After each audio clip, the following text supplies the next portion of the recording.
You remember Keith Alexander used to run the NSA, and he caused us significant trouble according to our civil liberties or about our civil liberties, kind of taking them away. Lied several times about it, and so now he's left. So, oh, great, okay, we don't have to worry about him anymore. He's not in government. He's not going to take away our rights. No. This is just the beginning. No, now he's going to work as a private contractor with the government to take away even more rights. So, welcome to the United States of corporate America, where the government and corporations merge. So let's tell you about the new plans here. This is broken by Bloomberg. Wall Street's biggest trade group has proposed a government industry cyber war council to stave off terrorist attacks. Great, that's what we needed, a cyber war council. The proposal by the Securities, Industries, and Financial Markets Association, known as Sifma, calls for a committee of executives and deputy-level representatives from at least 8 U.S. agencies, including the Treasury Department, the National Security Agency, and the Department of Homeland Security, all led by a senior White House official. Now, pause here to understand what's happening. It's not a government official or body proposing to put together a government committee. It's a group of private bankers proposing to put together a government committee that works with them. Okay, boundaries of business and state gone, evaporate. Okay, what kind of government would that be? I'll look into that later. Okay, the Trade Association also reveals in the document that Sifma has retained former NSA Director Keith Alexander to, quote, facilitate the joint effort with the government. Alexander, in turn, has brought in Michael Chertoff, the former U.S. Secretary of Homeland Security, and his firm, Chertoff Group. So round and round they go in the revolving door. Oh, I work for the government. I work for private corporations. I work for the government. I work for the government and private corporations at the same time. You can't tell anyway. Okay, they're all making money, and they've got their new cyber war council that they'd like to create for some preemptive attacks against us. We'll get to that in a second as well. Now, I love this part. Alexander had been pitching Sifma and other bank trade associations to purchase his services through his new consulting firm, IronNet Cybersecurity Incorporated, for as much as $1 million per month, according to 2 people briefed on the talks. So this guy comes out and he says, I'm a revered figure. I was the head of the NSA. I know what I'm doing. You need a cyber war council. Who should we have lead that council? Me, of course. And how much should we pay you? $1 million per month. And who am I going to get? I'm going to get the former Department of Homeland Security chief, who's making serious bank off of scams like this as well. Chertoff is the guy who gave you those new scanners at the airport, the ones that see your whole body nude. You have Chertoff to thank for that, and he got paid $1 gazillion for that.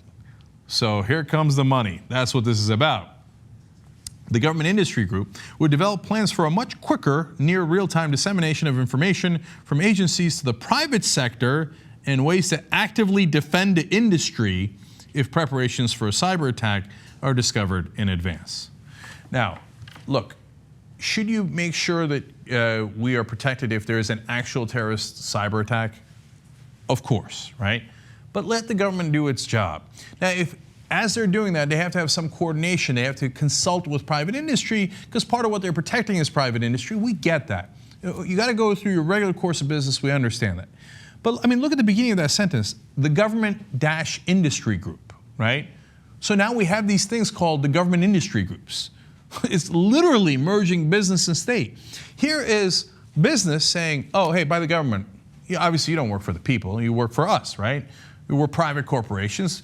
That's why you bailed us out. These are the same bankers who got bailed out to the tune of billions of dollars, if not trillions, right? Depending on how you count what the Fed gave them. Okay, now they say, hey, I'm commanding you. I want a cyber war council, okay? And the guys who were inside the government, who are now getting paid millions of dollars by them, they're like, yes! And they go to their buddies in the government, they're like, oh man, we really need the cyber war council. The government industry group depends on it. I mean, doesn't it sound like something out of 1984, the government industry group? Like it's one word. Okay. Now, there are some people that are concerned about it, not many, but some. As usual, the fighter for the American people on many of these issues, the same name keeps popping up, Representative Alan Grayson, says, because of the murky nature of cybersecurity, I am concerned that a council like this might propose either physical attacks or cyber attacks by the U.S. military on the perceived source of the threats. This could, in effect, make the banks part of what would begin to look like a war council. Now, it's not that crazy. We did a preemptive attack, it looks like, based on reporting that we have, on Iran's nuclear program, on their computer program. That was a cyber attack. Now, the government did that. Now, if we have government industry groups and industry perceives a threat from an outside source, well, then perhaps we should do a preemptive strike on that threat to our beloved bankers. I mean, we do have a cyber war council, and it is a government industry group, and the industry put it together. Wouldn't it be used to benefit the industry? If you think it wouldn't, while all those government officials are getting paid millions of dollars, whether it's politicians who get funded by those banks while they're in office, or people like Keith Alexander or Michael Chertoff who get paid millions after they leave office, you think they're not going to work in cahoots to make sure the industry gets everything that they want? If you think that, you're not paying attention. Okay, now the Cyber War Council has not been convened yet, but tick-tock, tick-tock. And after it's convened, only a matter of time before the preemptive strikes.